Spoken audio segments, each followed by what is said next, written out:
Hello and welcome to the Rejuvenate podcast. I am your host, Chrissy Hawks, and I am here with my co-host, the creator and founder of Genetic Insights and the author of the Rejuvenate Blueprint, Elwin Robinson. And today, lovely listeners, if you haven't already subscribed and hit that bell icon, please remember to do so you don't miss an episode. Because also Elwin has an announcement to make, an exciting announcement. I don't know what the announcement is, so I'm really looking forward to hearing what he has to say. So Elwin, tell me, what is this announcement that you're going to make? Well, for the viewer, if you've ever felt that losing weight is difficult, either for you or, someone that you care about, or maybe, a client, a patient, and you've wondered if there's more to it than calories in, calories out, or, specifically this idea of if you just eat less and move more, you'll lose weight. And if you found it isn't always as simple as that, then you're in the right place. I have found exactly the same thing. Actually, not for myself, really. I've always tended to be underweight, honestly, to average weight. But when I discovered this breakthrough, it seemed so monumental that even if it's not something that I suffered with, I decided it was too important not to share. And so this came about uh, specifically working with Dr. Miriam Mikitsky, who's on this show fairly often. I usually shorten to Dr. Miriam because her surname's a bit difficult to say, to get correct. I guess I've got it by now, but for other people, I'd rather, Dr. Miriam's just easier to remember, I think. And so what we discovered is when we work together helping people with their hormones, I discovered that a lot of time people's weight would just fall off with no effort, no extra exercise, no dieting. In fact, I was often encouraging people to eat more because I wanted to boost their metabolism. And yet, the weight was falling off. So I said to her, "Is this common?" And she said, "Yeah, it is, pretty common when you help optimize people's hormones if they have weight to lose. Obviously, if they don't, then they don't. But if they have weight to lose, then they often do. This is actually very common." I said, "Interesting." So I started to look into this, and I determined that basically there are 5 key hormone imbalances that if a person has any of them, and often they have several, so the more of them they have and the more extreme they are, the harder it is to lose weight.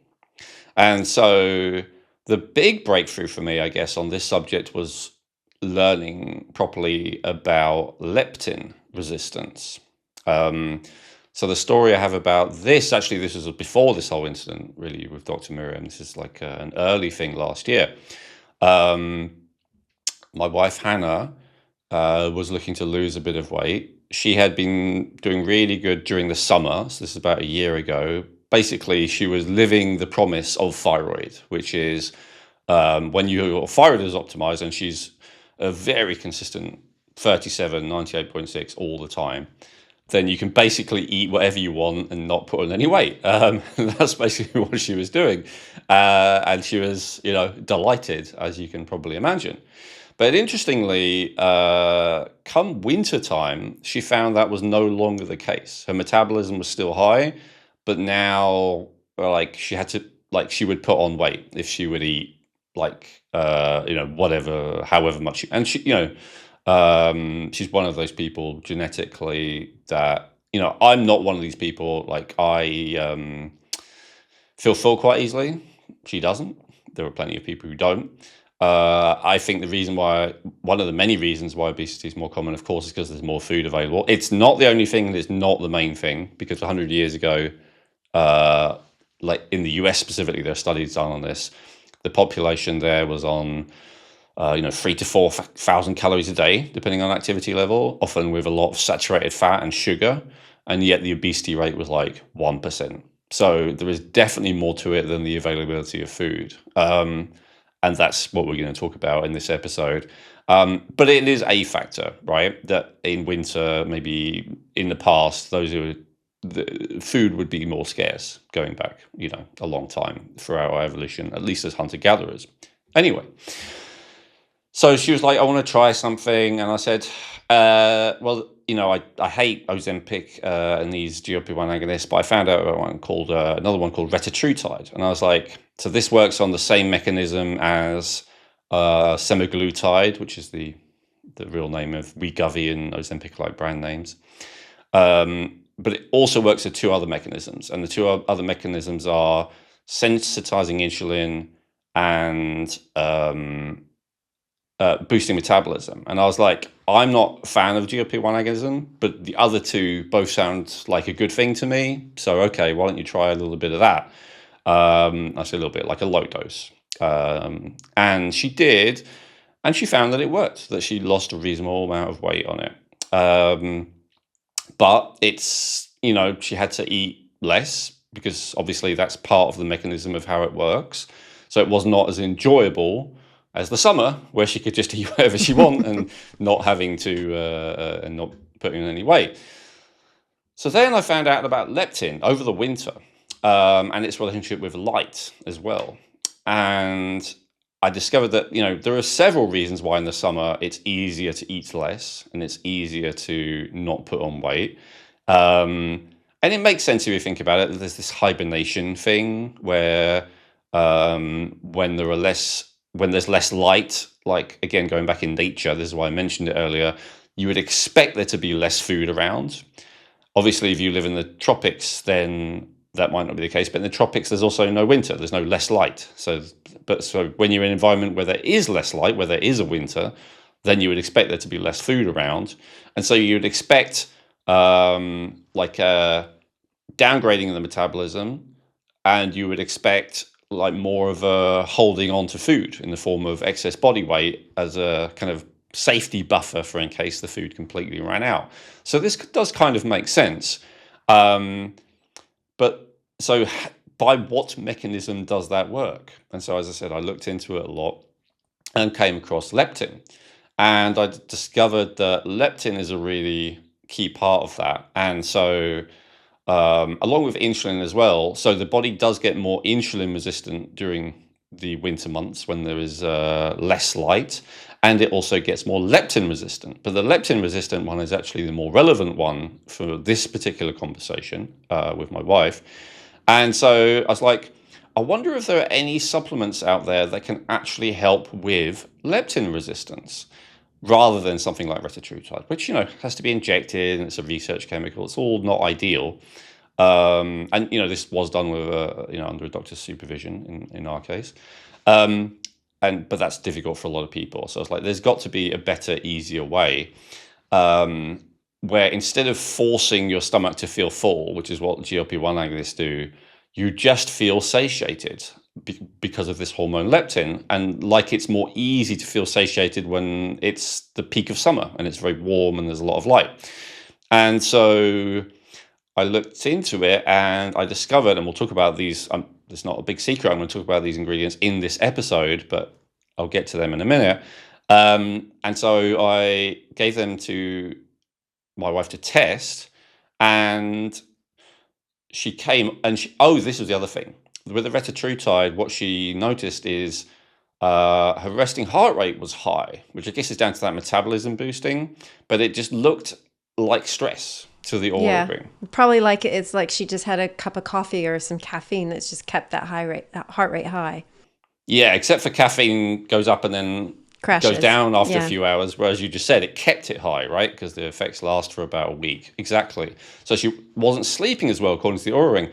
Yet another quick aside, I saw the other day someone talking about how Oura rings and devices like them have really ruined pro-alcohol propaganda, right? Because there's all this thing of, a few drinks a week or a couple of drinks a week is good for you, blah, blah, blah, heart health, antioxidants, whatever. But when it actually comes to it, you can see if you have any alcohol, what it does to your sleep, what it does to your readiness, what it does to your stress, like everything. It just obviously is not good for you. And so, back to the retatrutide. We saw the same thing with retatrutide. I'm not totally against retatrutide. I think there are, specific instances where it may be a good idea, but I'd consider them more last resort incidences. And I want to, this episode, I'm going to be presenting an option that is way safer, cheaper, easier for most people to get, etc., and it has a decent amount of science behind it. My plan for this episode is we're going to spend most of the time talking about research studies and clinical trials. Anyway, so I gave her these leptin-resistant supplements instead. Now, you could say that this is like not really addressing the root problem, because the root problem, may be light environment, it may be a bunch of other stuff, which is fine. And I did also help her with that. I got like a light device, to increase like the light exposure first thing of the day, despite it being dark and gloomy outside and all that kind of stuff. So I did some other stuff as well. But what we found is that none of that was really necessary, because these leptin resistance things work so well. And she quickly, it's one of those things, the light thing, it's a hassle to remember to do. So she quickly kind of stopped doing that. And basically what she found is that the leptin resistant supplements I gave her were as effective as the retatrutide at reducing appetite. And the retatrutide in turn was more effective than the Ozempic. So they were really very effective, at least for her. So then I'm like, well, okay, it's just one case. Let me look into this, because I'm the kind of person who tries things first, and then if they do something, do the research. I'm not saying that's always the right thing to do. I guess that's the attitude of someone who has not a lot of time and a bit of an R&D budget, which is, I guess, is what I have, and maybe a bold approach to safety, because I'm just willing to try things, and so is my wife. So I don't, meticulously research everything before I take it, because most supplement ingredients, to be honest, don't do much, right? So if you're going to extensively research everything, you're going to get your hopes up, and then you do it, and then most of the time it doesn't do anything, and you're disappointed. It's a massive waste of time to me. So I rather try it. Then if it actually works, then look into it. So that's what I did in this case. And when I looked into it, and we'll share some of the studies today, I was surprised to see that there's actually a very decent, for a supplement anyway, amount of evidence that these ingredients worked. Now, the for a supplement thing is pretty crucial. So most clinical trials that are done on pharmaceuticals. Probably the second most common thing are lifestyle changes and interventions. Probably the third most common is around foods, and like a distant last place would be supplement ingredients. Why is that? It's it's a complicated thing, and maybe it gets into a political realm or whatever. So I won't go too deep, but basically, it's an incentive structure. The primary incentive is to fund research that supports the people funding everything, unsurprisingly. So that's the supremacy of clinical trials for pharmaceuticals. Lifestyle interventions, and then if a government or some kind of non-profit were to pay for a study that were not pharmaceutically driven, they're often going to pick lifestyle stuff like meditation or sleep or whatever, because it doesn't compete, at least, with those pharmaceutical interests. Nutrients, supplement ingredients are generally not, studies of those are generally not funded by non-profits and governments and all the rest of it, because they're considered to be still competitive with pharmaceutical interests, way more than lifestyle changes. And then why don't private businesses do more supplement ingredient studies? Because unlike with pharmaceuticals, the ingredients are not patentable. So anyone can just, if you come up with a combination of nutrients, or even a new version of a nutrient, usually, although new versions are, often hard to find and pointless, because, the original vitamin D3 or the original magnesium, whatever, works perfectly well. Usually some modified version that you maybe could patent is not necessary, even if it is possible.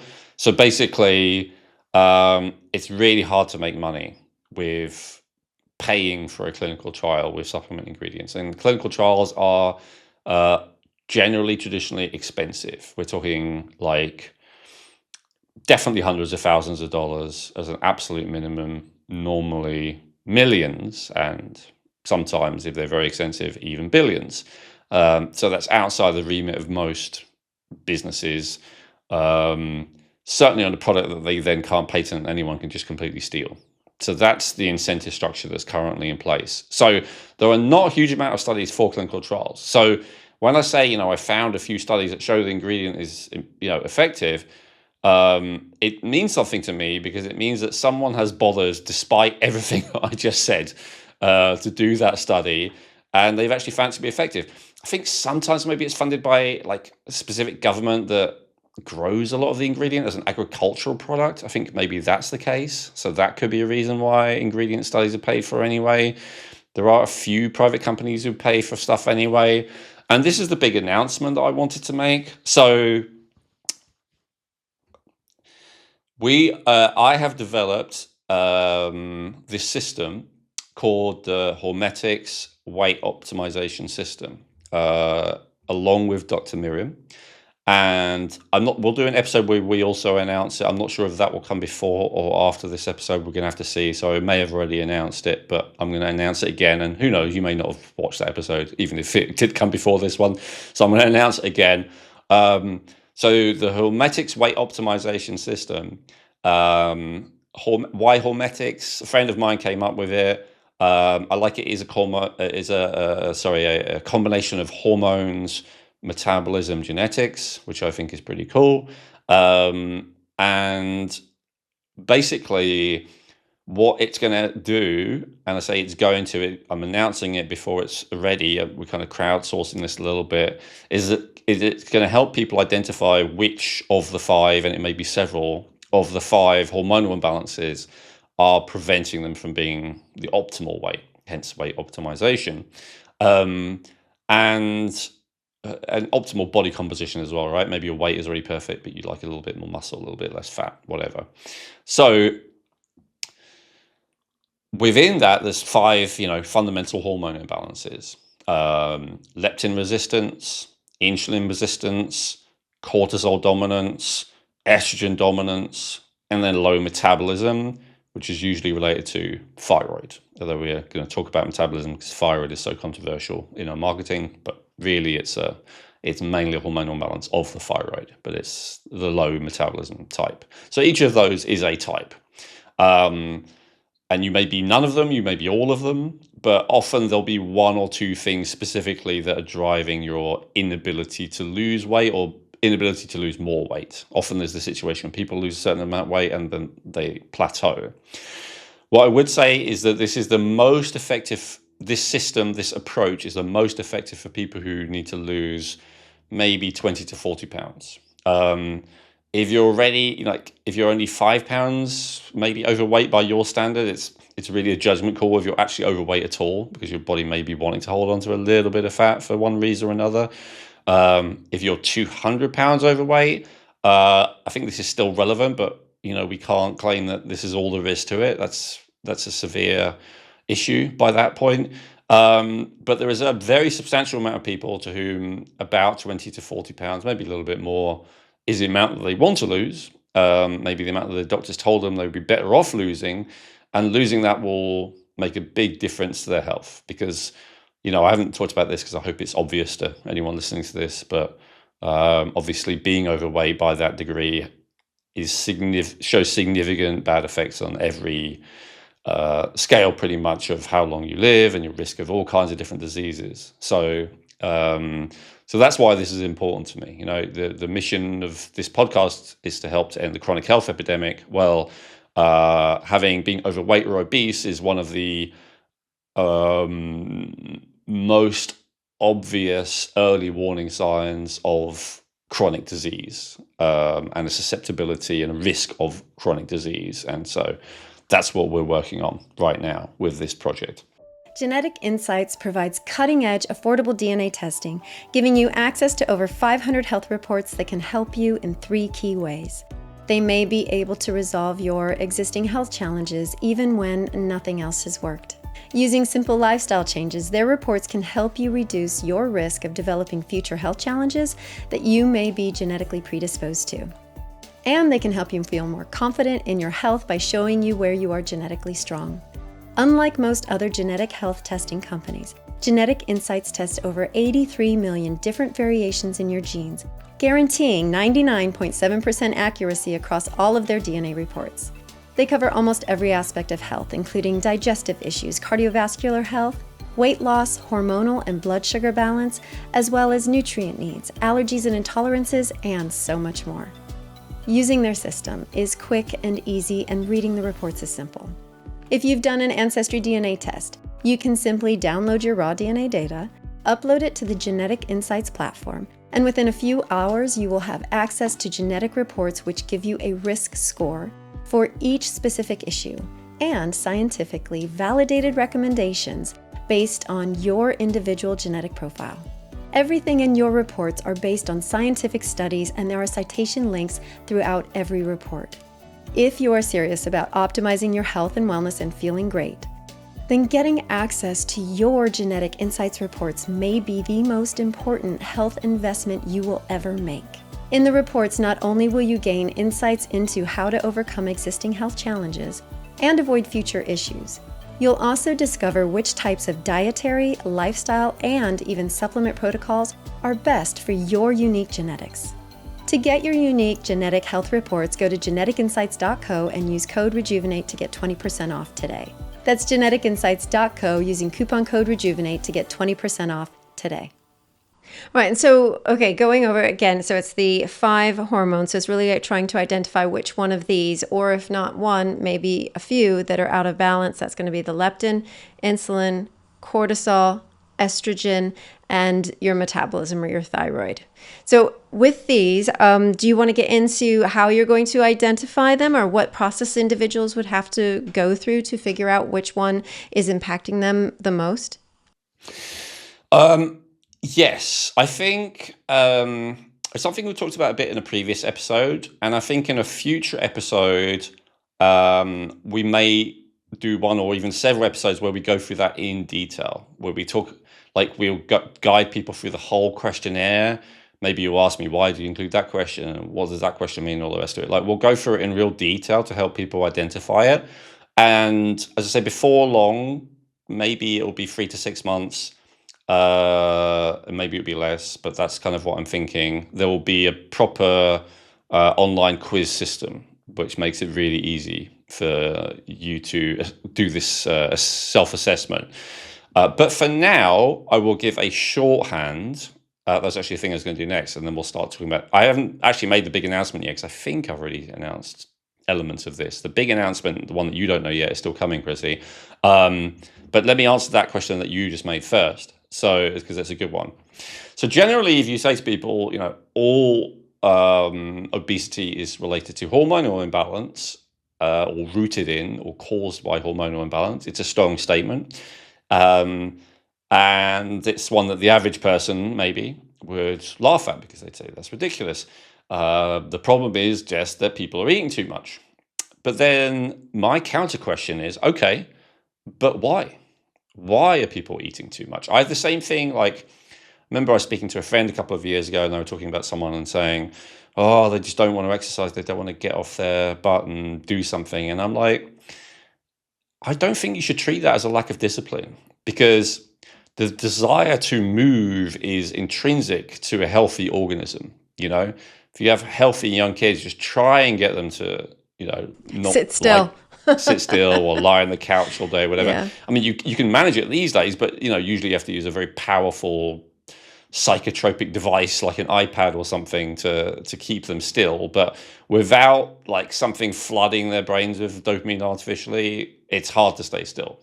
And even with, eventually they get restless anyway, right? Because there's just that energy. So it's not normal to not want to move. Well, I say the same thing about this stuffing your face excuse that people use for being overweight.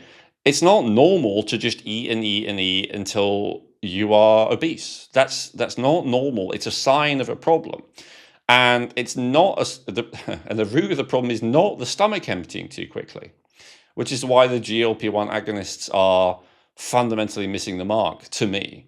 If anything, we see, with the ubiquitousness of SIBO talked about in the functional medicine and naturopathic community, like if anything, a lot of the time intestinal motility is too slow. Or if it is too fast, if people have chronic diarrhea, it's often because the whole intestinal system is aggravated. So that's not really the problem. The problem isn't that the stomach's emptying too quickly. The problem actually is leptin resistance. The problem is that the actual hormone that tells you that you're satiated is not working properly. And so when they first discovered leptin and they realized it was the satiation hormone, they were like, oh, well, maybe if we give people more leptin, they'll be more satiated. That was and it's logical. That was their first fault as maybe a drug intervention to help. But it turned out not to be the case and turned out not to work. And that's because the problem isn't lack of leptin, it's leptin resistance. Very similar to the concept of insulin resistance. It's not getting through. And there is a bit of a vicious circle with that, because generally the more fat cells a person has, the more likely they are to have that leptin resistance. So there's a bit of a vicious circle element to it. But bottom line is, if you can decrease that leptin resistance, or to say it differently, increase the leptin sensitivity, then a person will feel more fully and more easily satiated. So, as I said, very detailed, doctor and scientist assessments coming soon. But for now, as a shorthand, just to think of, do I have leptin resistance? The easiest question to ask yourself is, when you eat, do you find that you just keep eating and eating and eating, like beyond the point that you're full? And especially, this overlaps a little bit with insulin resistance, which is why we'll talk about it next. But the distinction is, with leptin resistance, the problem is more that you keep eating and eating and eating, even when you've eaten enough within a meal, say, or within a time frame. With insulin resistance and hypoglycemia, which I heavily tie together more than I think the average person does, the issue is more that you're eating all day.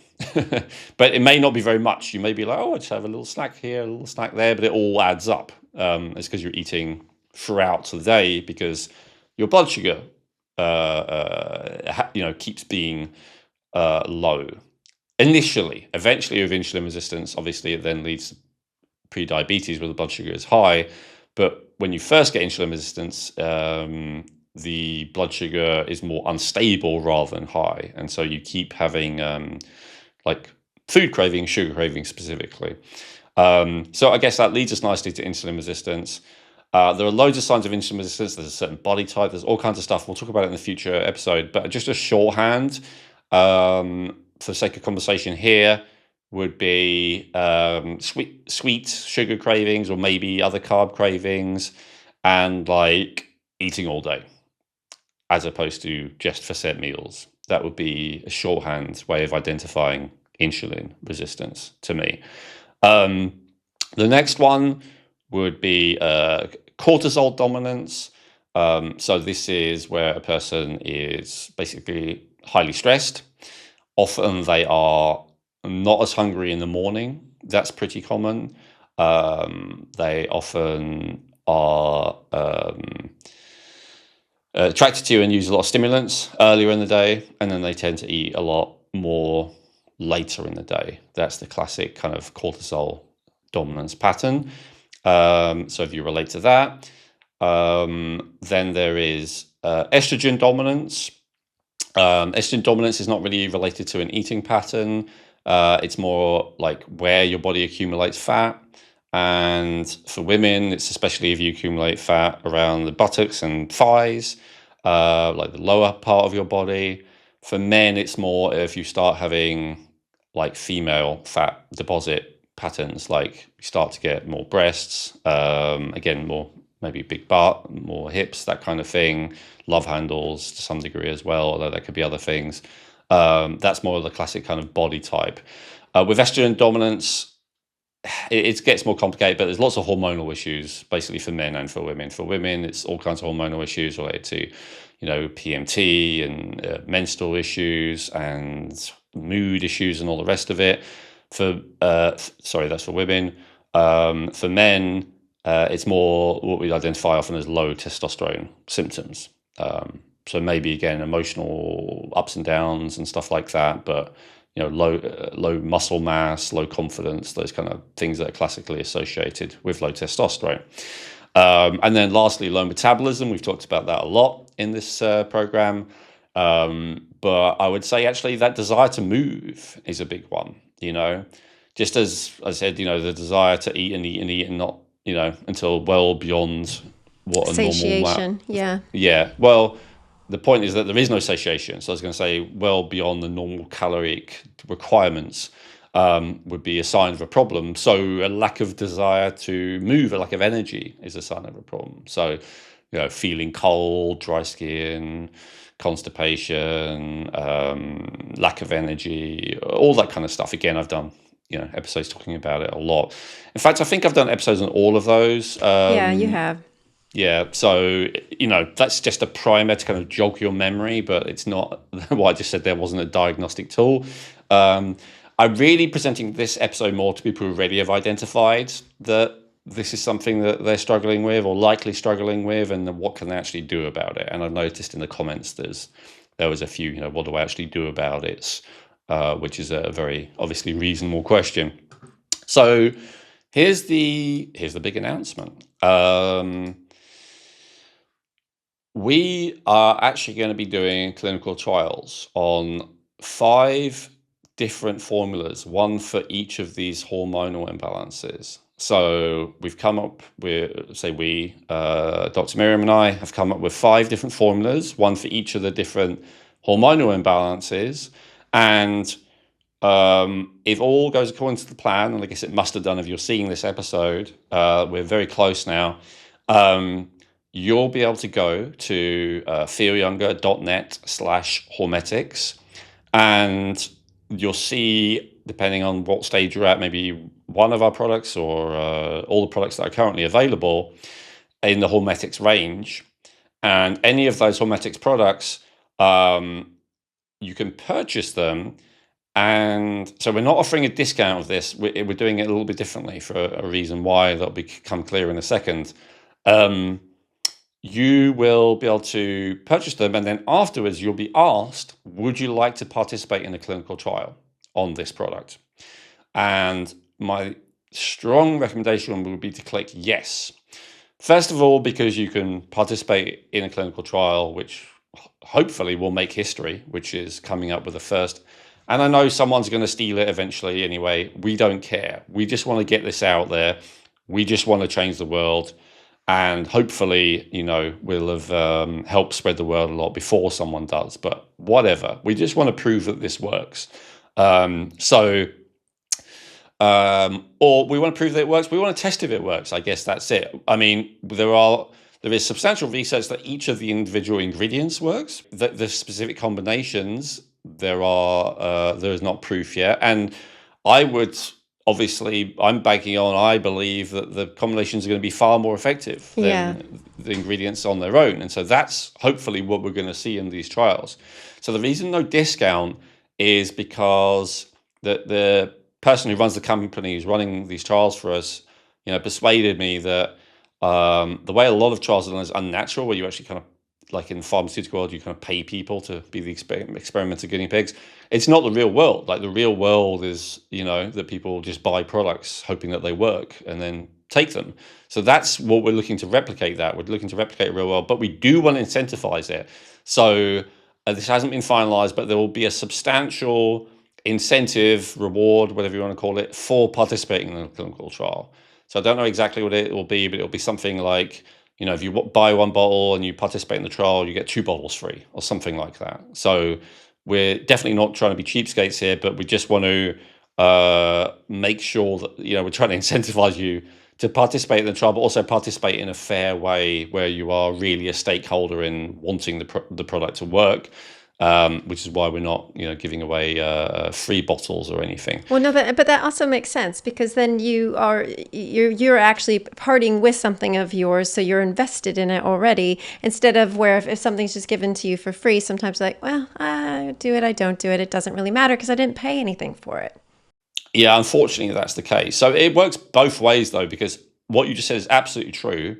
And one way people are more likely to get results if they pay for something because they're invested. But on the other hand, I found obviously people are also more fierce critics if something doesn't work, if they've paid money for it. So you're more likely to say, oh, I'm unimpressed with this product if you've paid full price for it. So again, this is the most honest, ethical way to really do the trial.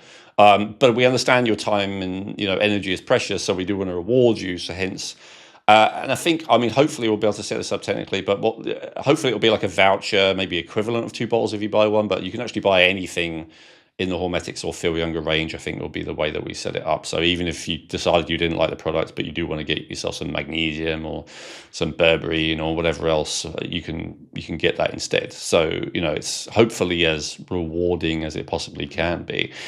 And so this is a big deal. If we can get even 10 people to participate in a trial for each product, that's something that we could potentially publish. You'd be amazed when you do the research as I do, how often there are certainly multi-million, sometimes even billion-dollar supplement industries around a product for a purpose that when you really dig into it, there was just like one clinical trial with like a handful of people. And again, I'm not saying this to undermine the supplement industry. I've explained earlier all the incentives that unfortunately make this the case. So that's like a worst case scenario that I hope we at least hit that soon within a couple of months. The best case scenario, well, obviously the more the better, but let's say an intermediate goal, if we could get 100 people to participate in a trial for each of these products, and that's my real goal, like to start with, and hopefully to have done that by the time we do the full launch with the very high quality assessment that helps you work out which of these types that you are and how much you are each type and stuff like that. I'm hoping that by the time that launches, so this is like a beta launch or whatever you call it, but I'm hoping by the time it properly launches, we will have those clinical trials that show that's effective. Now, these supplements are not all that this system is about. They're only one piece, maybe even one small piece. The point is the hormonal imbalance is what causes your ability to lose weight. Is a supplement going to be all that's needed? Maybe, like in the case of the story I told earlier of my wife, but I certainly can't guarantee it. What I want is for them to be effective enough that they'll make a significantly, statistically significant impact on you and help you. But there may well be more that you need to do. There may be lifestyle changes. The whole point of this to me is that it's not just about telling you need to eat less or move more, because usually that's not actually what it's about. But for instance, with insulin resistance, it may be about like eating in a slightly different way, like eating full meals rather than snacking all day. So I guess the main thing is this whole system is not going to be like about stressing yourself out, forcing yourself to go to the gym and work out. And it's not going to be about starving yourself. Absolutely not. That will never be recommended. But there may be some tweaks to make in terms of, in lifestyle. And then on the other end of the scale, you may have an issue that's significant enough that no lifestyle or supplements will be enough to fully resolve it. You may need medical intervention. If you have low metabolism, you may need some actual thyroid, which requires a licensed physician in the vast majority of countries. And so that's one of the many reasons we have Dr. Miriam on board. The plan would also be for her to initially work with people, but soon, and she already has experience of this, to train practitioners to help them identify these types and then support them in whatever way is necessary. So the supplements are only a piece of it. However, I think the plan currently is every other part of this is going to be free.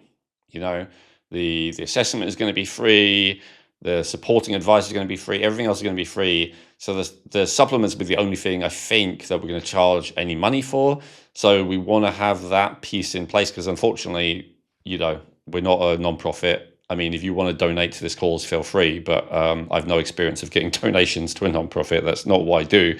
What I do is, try and find things to offer people which are a lot more valuable than what I'm charging for them. That's always the business model that I think is the most valuable, that actually is a good idea. So I'm hoping for your help in showing that these formulas actually work. At least maybe they don't work for 100 out of 100 people, but they're statistically significant. They work for most people. They work enough for most people. And then that will go some way, but not fully, to proving the whole system, the fact that these hormonal imbalances are the key. And then we'll do more research as we go on, which will be hopefully funded by the supplement sales, to show that the lifestyle interventions also make a difference, and the whole approach makes a difference. And so eventually we'll be at a place where we have this system where if you're overweight, there is a proven system to assess why you can't, and to provide interventions which are strongly supported by science, which say a pharmaceutical element may be required in some cases. We're not ruling that out. This is not an alternative to medicine, but this is an adjunct and a first step. Like I said earlier, maybe, something like a GLP-1 agonist may be called for in certain cases. I'm not always 100% against it, at least in very low doses like Dr. Miriam does.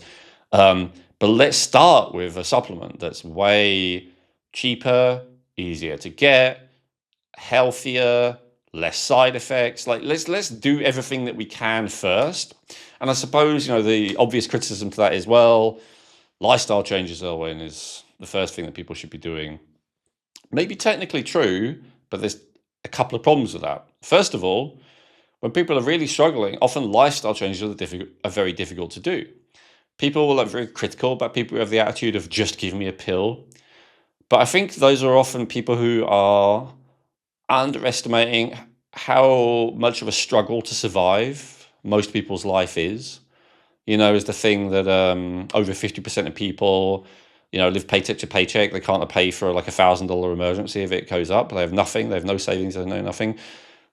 So many people are just struggling to survive. And so it's all very easy to sit there on the sidelines, maybe in a more privileged position, and say, oh, you should be lifestyle changes, you should be this, that, and the other. But a lot of people, they have a bunch of people dependent on them. They are struggling just to get by, and they need something simple. And so, yes, of course, I would rather everyone does a comprehensive assessment with a lot of different, blood tests and genetic tests and urine tests and lifestyle changes and everything. But in reality, a lot of people are just not going to do that. So what do? Do we ignore them and leave them by the wayside, or do we try and find something for them that will make a difference, maybe kickstart their progress? Because that's the other thing. A lot of people are struggling to survive. A lot of people are also severely demoralized by failure, especially, when it comes to weight loss. And so even if they just start to, as they're taking it, lose a few pounds of this system, maybe this will then encourage them to make lifestyle changes. Maybe it encourage them to make dietary changes. Maybe it encourage them to go and see a medical professional to work out if there's more deep-rooted things going on. In my experience, that is the case. No, exactly. And if people haven't checked out the episode that we recently did, which was that deep dive on depression, that would be an absolute winner for everybody, you lovely listeners, to check out, because Elwin dives a lot more deeply into the, what's going on in the background, potentially where people are really struggling to make the changes. Absolutely. Yeah, thank you. Great suggestion. Yeah, so I think that's a good introduction, unless you think there's anything we need to cover, Chrissy. No, I think you've done a really nice overview of the why of it, and why you and Dr. Miriam are bringing this forward, and that as well, the opportunity to do this clinical trial, especially if you are in a position of thinking like, I've tried so many things and nothing is working. And now we have this opportunity to figure out, seeing the ingredients that are going to be in each one of these different formulas, and also looking at the evidence that supports why they're in these formulas. Because for somebody like me, I want to know why. Why is that in there? Why do you think that's going to work, and everything else? So then, people have the basis and the understanding, and you've got the all the studies here, which is the exact evidence for why these ingredients are in these products. In an ideal world, you'd meet all of your nutritional needs in the form of vitamins, minerals, phytonutrients, and more from the foods you eat. However, unless you prepare all of your food at home from scratch using the highest quality ingredients possible, the reality is that most of us need some nutritional support. Most of us need to take supplements if we want to look, feel, and perform at our best on a consistent daily basis. And this is especially true if you have genes that give you an elevated need of certain nutrients. And this is where Feel Younger can help. What I love about Feel Younger is that they offer a huge range of quality supplements and healthcare products formulated and endorsed by Elwin Robinson. including must-haves like magnesium glycinate and vitamins B12, D3, and K2. And they do it at affordable prices with free shipping for orders over $50 without ever compromising on quality, purity, or potency. To learn more about how Feel Younger supplements can give your health a boost while supporting this podcast, please visit feelyounger.net and use promo code Rejuvenate to get 20% off your first order. That's promo code Rejuvenate for 20% off your first order at feelyounger.net. Absolutely, yeah. And when I was formulating with Dr. Miriam, our approach was really, actually, surprisingly, I insisted on this. So she was actually more the one who insisted we should do studies on our formulas, which is great, and it's led to this. I was insisting that every ingredient there have to be studies that support its use. I said, look, if you have clinical experience, because I'm a great respecter of clinical experience. So the difference, let's just clarify this. So clinical means like in practice, if like actually working with people who need help. So that's a clinical study means it's like a combination. It's a scientific research study, but it's with people who actually need help. So that's what we're doing here. The clinical practice means, a practitioner may know very well that when they recommend this, that it works for this issue, but they've never actually formally done a study on it. That's the distinction. So a lot of the time that's the case for practitioners. They recommend things, but they know that it works, but they can't they can't justify it scientifically necessarily. So I asked her obviously for recommendations for these products once I had my own kind of basic list put together, and she would recommend some things sometimes, and then sometimes I'd be like, I cannot find any study that actually justifies this. So then we ended up not using it. So even before our own studies, everything in here has studies to support it. But as I said, I believe the synergistic combination of these things will be far greater than each of the individual studies, which is why doing the clinical research studies, which you, the viewer and listener, are being invited to be a part of for each of these 5 formulas is so awesome. And get your feedback, right? Positive or negative. We've been lucky as well to be able to do a fairly small run on this. So if it does end up that like something needs to be added to these formulas, for instance, to make them more effective, that's a potential thing to do. But we have not held anything back. These are the best possible formulas that Dr. Miriam and I could come up with, at least between the two of us. So let's get your feedback now. I mean, I hope and I expect that they will be at least significantly, statistically significant in terms of their level of improvement. Whether they're always on weight loss, I can't guarantee, because there may be several things, but certainly on whatever they're meant to work on. So if it's meant to work on insulin, it will work on insulin. If it's meant to work on leptin, it will work on leptin.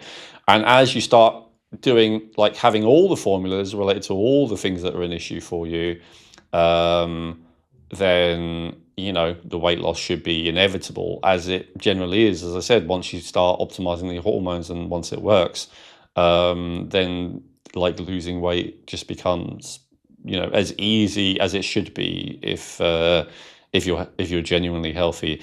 And I realize people are so unhealthy and screwed up these days. This may not be as true now as it was if I said it 20 years ago, but I think a lot of us still like remember that when we were young and healthy, again, less common these days, but if you remember when you were young and healthy, that you could kind of eat anything and it was no big deal, and maybe now that's not the case anymore. Well, that's because you didn't have those hormonal imbalances back then. It really is as simple as that. So that's the rejuvenation process we want to help you with. We want you to get back to that place, if you ever have been in that place, where your hormones are actually healthy. And it's not so much you can binge and gorge on junk food and not put on weight, but it's more that you eat an amount of food that is appropriate for you. And if you do stray, it's not the end of the world, and you don't compulsively stray, because compulsively straying is a sign of a hormonal imbalance in the first place. Well said. And if you are interested in this, please do go to feelyounger.net and look for the Hormetics Weight Optimization System. Be part of the trial and, help Elwin, end the chronic suffering of what he's been searching to do and delivering a beautiful product to you. And as always, please leave your comments in the section below so we can know your feedback and we continue to bring to you really great episodes with really great products. So we'll close now, but again, thank you for your time and we'll see you soon. Hey, thanks for watching the video. If you enjoyed that, I recommend watching our latest episode, which you can do by clicking above, and make sure to subscribe, like the video, comment, and share with anyone who you think might appreciate it. Thank you.